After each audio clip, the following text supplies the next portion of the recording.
Bienvenue sur votre nouveau rendez-vous Enjeu sur Banamekili, votre nouveau rendez-vous de décryptage de l'actualité politique, diplomatique et géostratégique. Surtout, soyez fidèles. Chers spectateurs, bienvenue dans votre émission d'Enjeu. Aujourd'hui, nous avons 4 points que nous allons développer. Le premier point s'articulera sur les troubles qui sévissent en Centrafrique avec les répercussions au Congo. Alors, les chefs d'État de la sous-région s'inquiètent qu'il puisse y avoir une déstabilisation dans toute la région.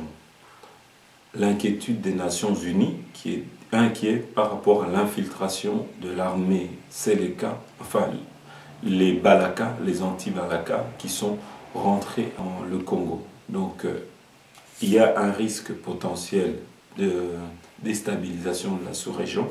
Donc, nous allons développer ce premier point-là et savoir à quoi servent les 850 militaires qui ont été envoyés en Centrafrique. Tant que nous voyons qu'il y a un désordre, il y a un retour de boomerang qui s'effectue. Alors, est-ce qu'ils servent à quelque chose? Est-ce que cette déstabilisation, comment peut-on la contrôler? Ça, c'est le premier point. En deuxième point, nous allons parler du rapport annuel 2013 de l'ONU sur la RDC qui indique que le Rwanda et l'Ouganda continuent à soutenir le M23. En troisième point, nous allons parler de Joseph Kabila qui n'a pas assisté aux funérailles de Mamadou Ndala. Alors, on se pose des questions vu que notre ministre de la Désinformation, le perroquet Lambert Mende, avait dit que c'était l'enfant chéri de Kabila. Encore une fois, cette information, enfant chéri, vous inversez, ça veut dire que c'était l'enfant détesté de Kabila, et c'est pour ça, et vous avez directement la réponse au pourquoi on l'a tué. Donc, nous allons développer le point qui parlera des funérailles de Mamadou Ndala, et savoir si, s'agissant de l'enquête, la piste de l'ADF Nalu a-t-elle été abandonnée au profit de celle des FARDC. En quatrième point, la recrudescence des hostilités au Katanga. Que doit-on y comprendre? Et en plus, il y a des rapports qui indiquent que les Katakatanga, les Maïmaï, sont financés par certains notables katangais. Donc nous allons développer tous ces points. Papa Henri, bonjour. Bonjour, Jeannot. Aujourd'hui, nous allons donc développer encore nos 4 points. Ça devient une habitude, hein. Alors, le premier point, c'est sur les Nations Unies qui indiquent et qui sont inquiets de l'infiltration des anti-Balaka qui sont rentrés à Kinshasa, enfin, dans le nord, dans la province de l'Équateur, et qui sèment déjà quelques troubles, d'après ce qui paraît. Il y a des déplacés. Qu'est-ce que vous pouvez nous en dire? Que c'était prévisible et que donc Kinshasa va devoir faire face à une nouvelle situation sécuritaire et humanitaire potentiellement dangereuse. Je voudrais vraiment insister sur cela parce que cela fait de nombreuses années que notre pays est confronté comme ça à des phénomènes de mouvements de personnes déplacées, réfugiées, contraints par les événements, fouillant les combats, sans qu'il y ait une réponse appropriée. Et à chaque fois, on a vu la communauté internationale se substituer à l'autorité de l'État congolais pour régler ce problème. Je ne vais pas revenir au cas des Enyélé avec les 120 000 compatriotes qui ont trouvé refuge au Congo-Brazzaville et qui sont revenus progressivement grâce à l'application de la communauté internationale. Aujourd'hui, nous avons une situation tout aussi préoccupante dans la province de l'Équateur, avec, il faut bien le dire, au départ, un choix irresponsable et hasardeux des autorités de Kinshasa qui ont dépêché 850 hommes dont on se rend compte aujourd'hui qu'ils auraient été beaucoup plus utiles dans la province de l'Équateur ou dans la province orientale pour justement éviter qu'il y ait un effet contagion suite à la guerre à Bangui.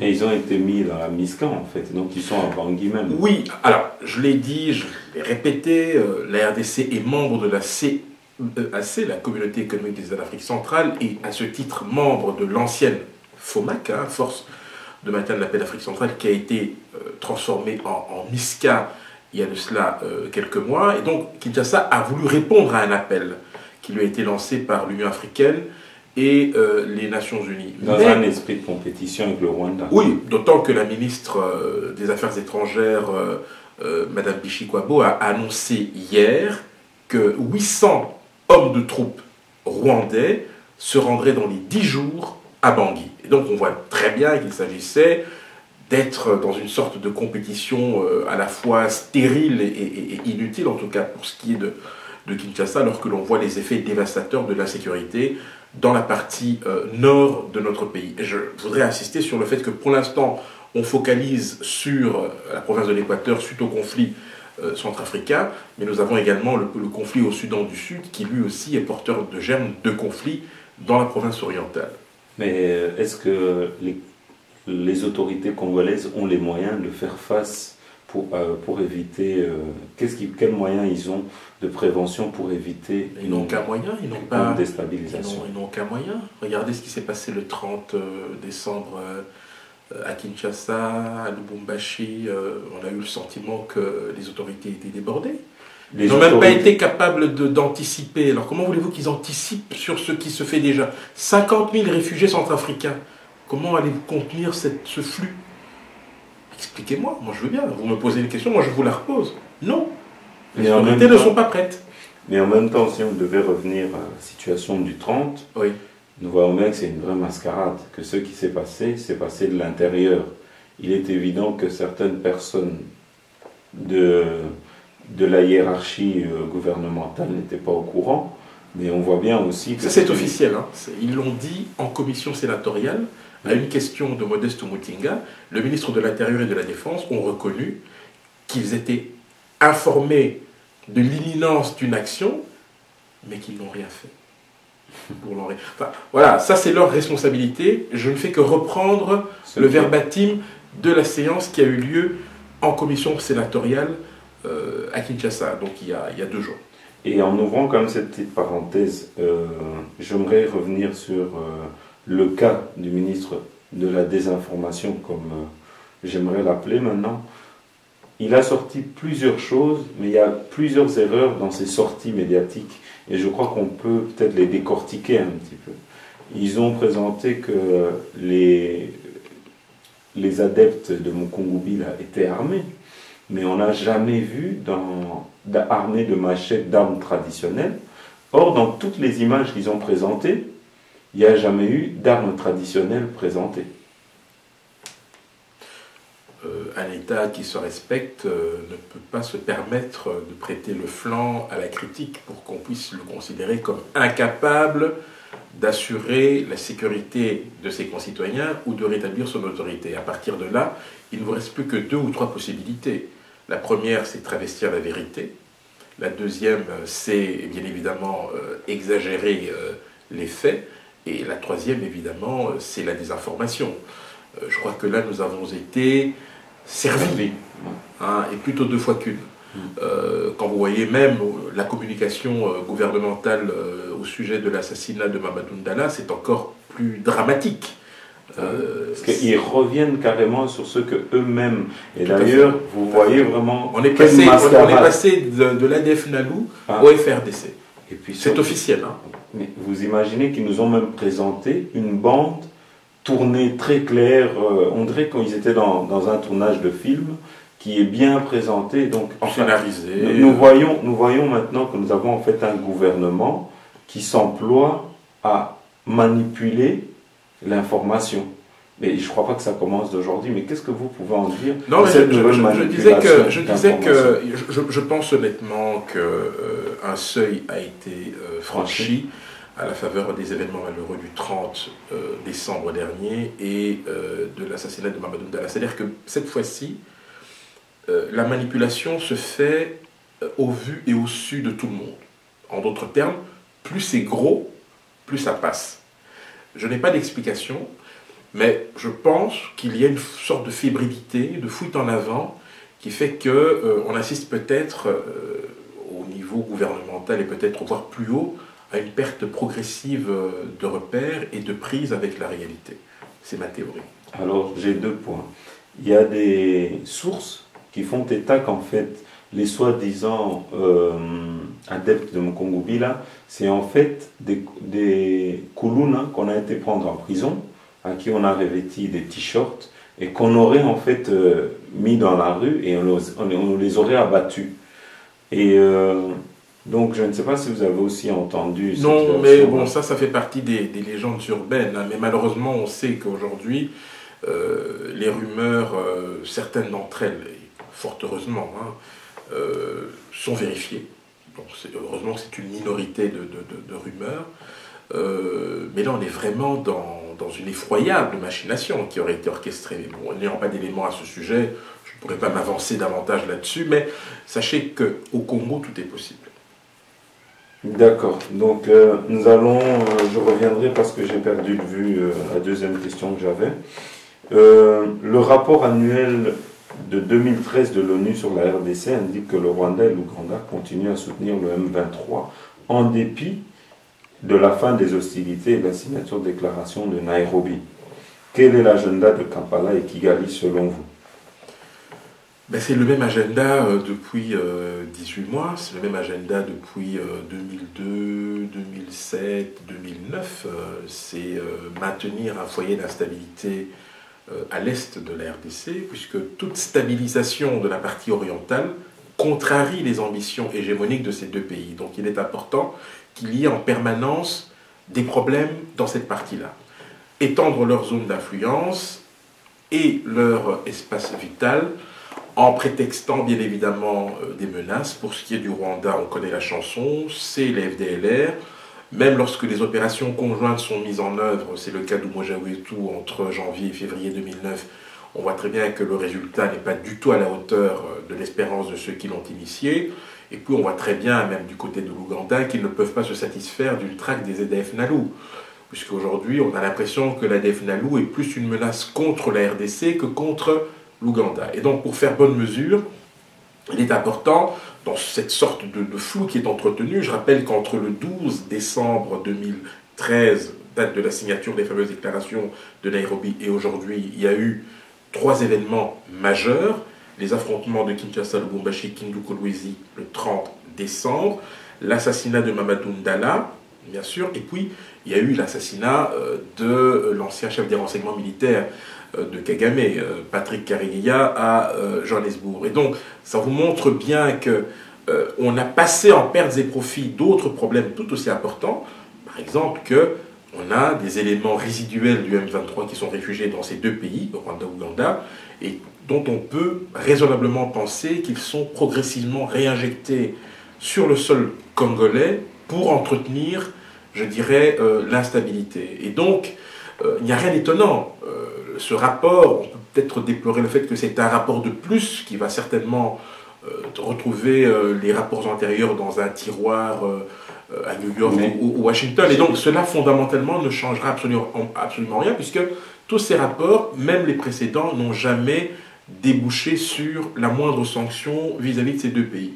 Alors je dirais ceci, pourquoi la communauté internationale persévère-t-elle dans l'erreur en refusant de sanctionner ces deux pays? Et j'irai plus loin en disant que les États-Unis ont tenté de ne pas faire sortir ces rapports qui accusaient le Rwanda. Pourquoi une telle complicité et comment est-ce que vous pouvez expliquer une telle légèreté, voire impuissance?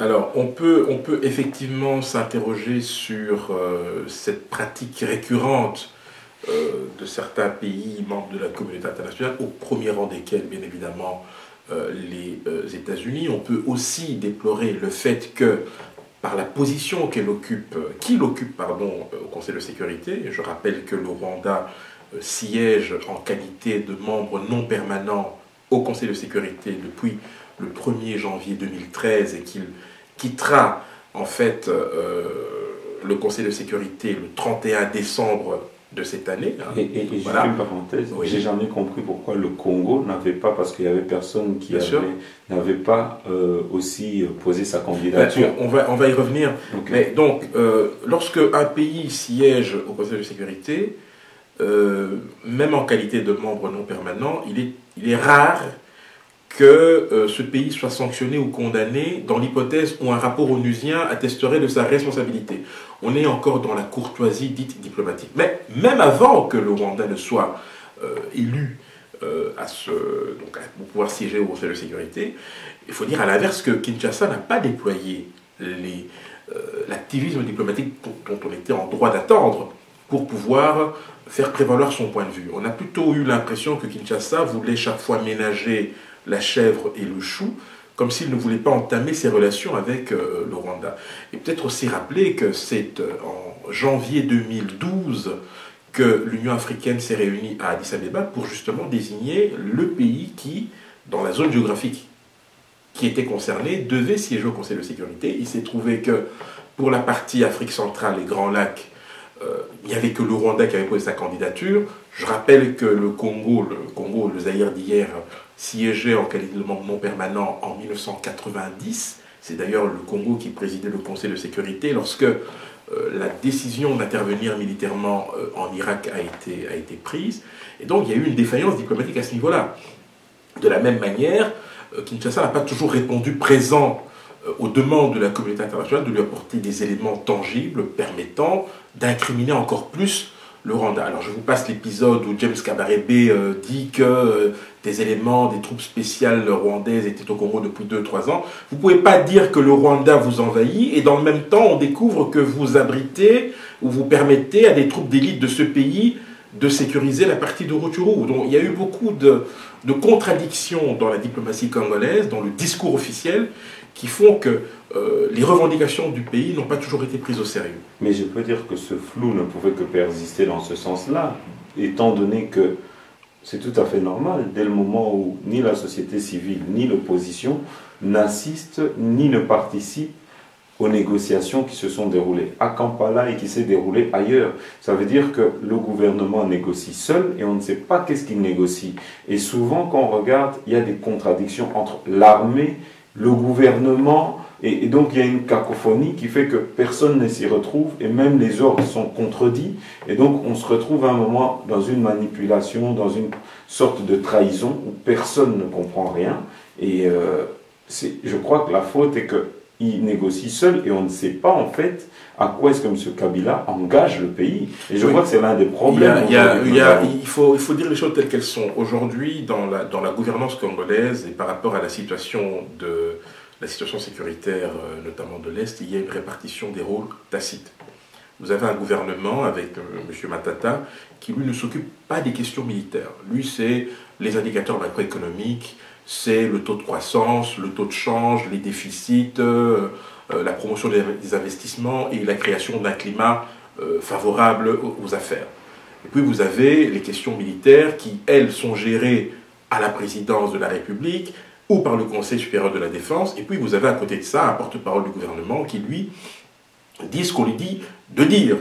Rappelez-vous l'épisode où Lambert Mende, très embarrassé, nous dit qu'il n'était pas au courant qu'il y avait des troupes rwandaises qui étaient dans la zone de Rutshuru. On a dû le lui dire, pour une raison très simple, c'est qu'à l'époque, le deal avait été négocié par le ministre de l'Intérieur et de la Défense de l'époque, et que par conséquent, ils n'ont pas jugé utile d'en informer le gouvernement parce qu'ils en ont informé le chef de l'État. Donc c'est normal dans cette sorte de désordre ambiant, cacophonie, que cela...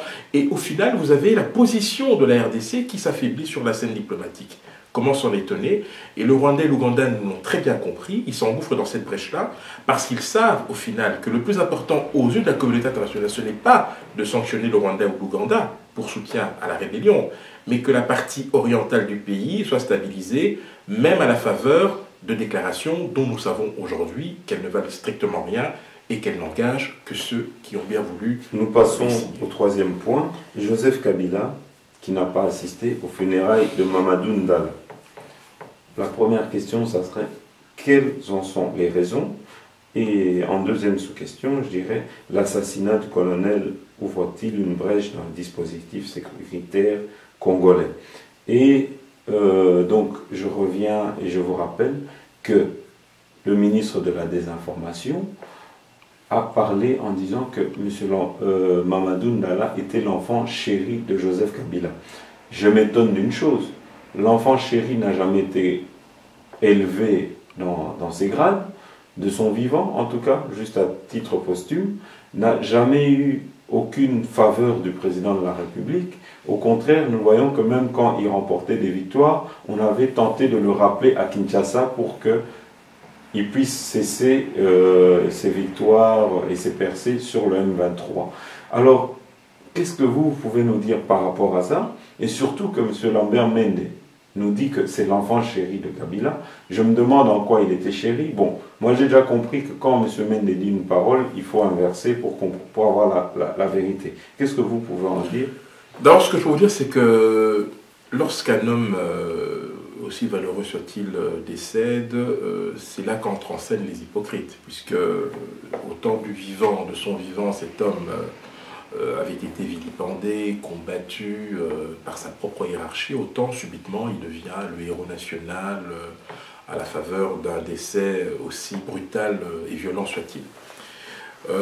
Tout cela est anecdotique en réalité. On voit très bien qu'il y a eu une tentative très maladroite de récupération politique de la part du gouvernement lorsque Mende fait cette oraison funèbre ou cet hommage, nul n'est dû, bien évidemment. Alors, quant à l'absence de Joseph Kabila, il est évident qu'il s'agit là d'un très très mauvais signal adressé à l'opinion.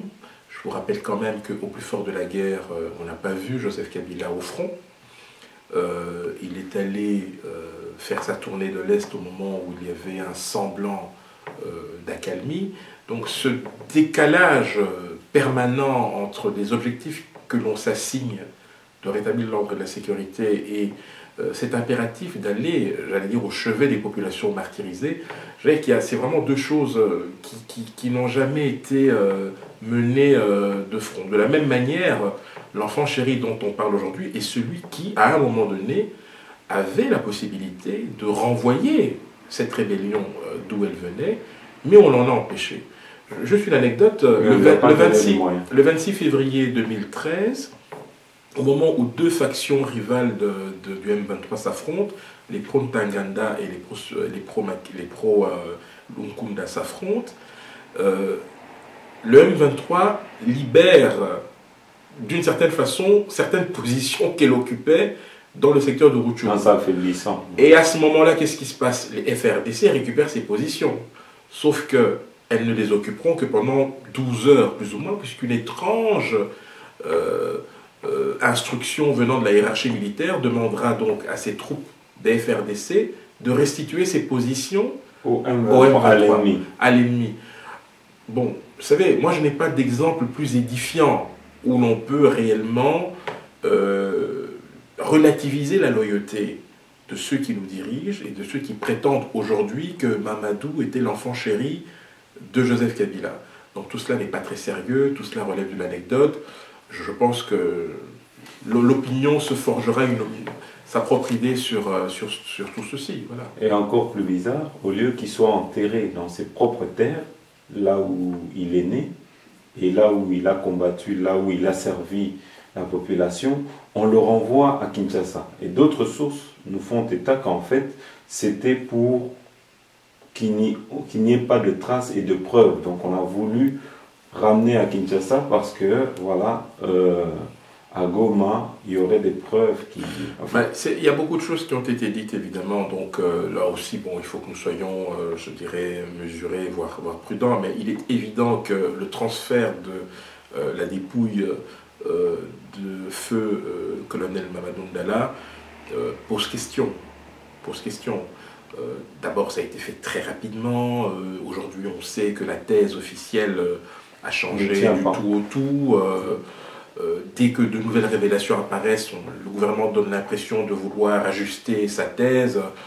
Tout cela est très malheureux. Aujourd'hui, nous savons qu'il a été assassiné sur ordre de certaines personnes qui le considéraient comme gênant. Nous savons que les assassins ont opéré ici, en RDC, hein, dans notre pays, sur ordre, et que par conséquent, ceux que l'on a désignés dans un premier temps comme étant les auteurs probables, pour embrouiller, etc., en réalité n'opéraient même pas dans le secteur où il a été assassiné.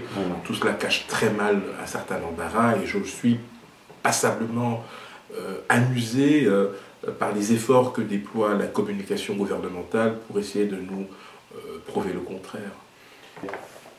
Dernière chose, avant de passer au troisième point, s'agissant de l'enquête, pourquoi la piste de l'AFDL Nalou a-t-elle été abandonnée au profit de la piste FRDC? Mais à cause justement de l'accumulation de preuves matérielles contradictoires. Et puis je dois saluer aussi le travail qui a été effectué à partir d'ici en Europe, hein, par certains professionnels. Je pense notamment à mon ami Jean-Jacques Wondo et d'autres qui ont su, grâce à des informations qui leur ont été communiquées. Heureusement qu'il y a des gens qui sont patriotes et loyaux au pays, mais qui ont quand même pris ce risque de communiquer certains éléments de l'enquête qui ont permis de comparer ce qui pouvait l'être. Et c'est là qu'on a vu qu'il y avait un certain nombre d'invraisemblances. Et donc, pensez bien qu'à ce moment-là, le gouvernement ne pouvait faire autrement que de pouvoir changer son fusil d'épaule. Mais je le répète, tout ça fait vraiment désordre. Quatrième point, recrudescence des hostilités au Katanga avec les Kata-Katanga et qui multiplient des attaques contre les FARDC. Alors, la première question qui me vient, c'est s'agit-il d'une simple milice ou d'un groupe armé soutenu par des notables katangais? Parce que il y a un rapport qui vient de sortir, qui va bientôt sortir, qui cite nommément plusieurs notables du Katanga comme soutien au Mai Mai Kata-Katanga. Alors, qu'est-ce que vous pouvez en dire? Bon, le soutien de notables katangais à ces milices est avéré. On le sait. En réalité, qu'est-ce que cela cache? Cela cache en réalité un conflit au sein du lobby katangais ou du clan katangais qui gravite autour du pouvoir. Vous n'êtes pas sans savoir que 2016, c'est bientôt, hein, c'est dans 3 ans exactement, dans 2 ans, pardon, 2 ans et demi, et que donc il y a un positionnement et une lutte extrêmement violente d'influence pour se positionner en ordre utile et décrocher la timbale. J'aimerais revenir sur l'actualité pour vous parler du ministre de l'Information. Ces derniers temps, il fait plusieurs sorties dans lesquelles il se contredit à chaque fois. J'aimerais quand même attirer l'attention pour vous dire que chaque fois que le ministre de l'Information donne une information, il faut d'abord changer son nom. C'est plus ministre de l'Information, mais de la désinformation. Et pour comprendre comment est-ce que ce Goebbels des temps modernes fonctionne, c'est très simple. Quand il dit quelque chose, il faut juste inverser ses paroles et vous aurez la vérité. Donc quand il dit par exemple que on n'a pas tué, ça veut dire qu'on a tué. Quand il dit que voilà, ils sont venus armés, ça veut dire que les gens n'étaient pas armés. Quand il dit on a tué 100 personnes, il faut comprendre qu'on a tué 400 personnes. Quand il dit que voilà, la personne, on lui a tendu un guet-apens par les adversaires, ça veut dire que c'est eux-mêmes qui ont tendu le guet-apens. C'est comme ça que M. Mende fonctionne. C'est plus un ministre de la propagande et pas de l'information. En tout cas, il s'est trompé de métier de ce côté-là. Et donc, j'aimerais vous rassurer en vous disant que si il sort tant, si il fait plusieurs sorties médiatiques dans lesquelles il fustige la diaspora et les combattants, vous ne devez pas vous en inquiéter, mais vous devez plutôt vous en réjouir. Ça veut dire qu'on est une épine à son pied. On est en train de le déranger, ce qui est une bonne chose. Mais je voulais vous dire que ce monsieur, dans sa bouche, et même après avoir parlé avec certaines personnes de la presse occidentale et étrangère, ne le considère pas vraiment comme une source fiable dans les infos qu'il donne. Ce qui est une bonne chose, donc laissez-le continuer à jouer son théâtre. Vous devez aussi avoir un peu pitié de lui, vous devez savoir que c'est le perroquet. Actuellement, c'est quelqu'un qu'on envoie, ses maîtres l'envoient et en bon esclave, il vient et répète ce qu'on lui a dit de dire. Mais au fond de lui, il n'est même pas convaincu de ce qu'il dit. Donc ne vous en inquiétez pas et je crois qu'on peut refermer cette parenthèse. Laissons-le continuer à distraire la population. Parce que la seule population qui n'arrive pas à distraire, c'est celle qui est dans l'Occident. Alors en deuxième point, je voulais revenir sur ceux qui disent que voilà, il faut changer de méthode, le combat est mort. S'il fallait changer de méthode, on ne parlerait pas de notre combat aujourd'hui. Vous devez savoir que nous pouvons gagner une guerre même de manière pacifique, comme les Gandhi l'ont fait. Et c'est de cette manière que je pense, selon moi, que nous pourrons gagner cette guerre contre Kabila. En continuant la pression, en manifestant, même ici à partir de l'étranger, nous pouvons, et nous le faisons déjà, nous sommes une vraie épine dans le pied du pouvoir de Kinshasa. Donc j'invite mes frères, mes sœurs à continuer les différentes pressions que nous menons, que ce soit par les boycotts des musiciens qui portent ses effets, et aussi par les manifestations que nous faisons, que nous menons, qui montrent qu'en fait nous ne sommes pas d'accord avec le pouvoir de Kabila, le pouvoir de Kinshasa, qui est un pouvoir dictatorial que nous dénonçons tous les jours. Donc c'est une bonne chose et je vous demande de continuer à dénoncer. Ceux qui ont des plans B, alors je leur demanderai de le faire en toute discrétion et de ne pas perturber ceux qui n'ont que comme moyen pour se défendre la passivité.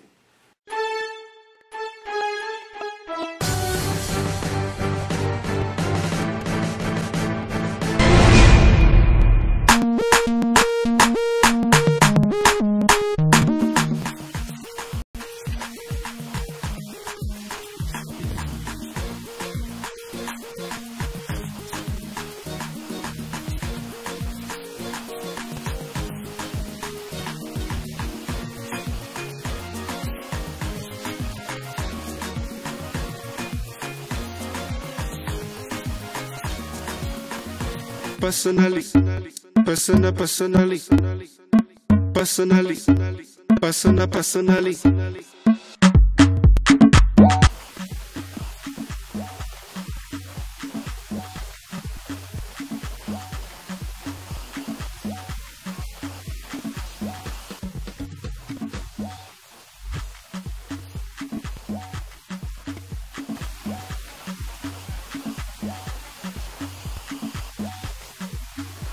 Esprit Voyageur, une agence de transport de personnes.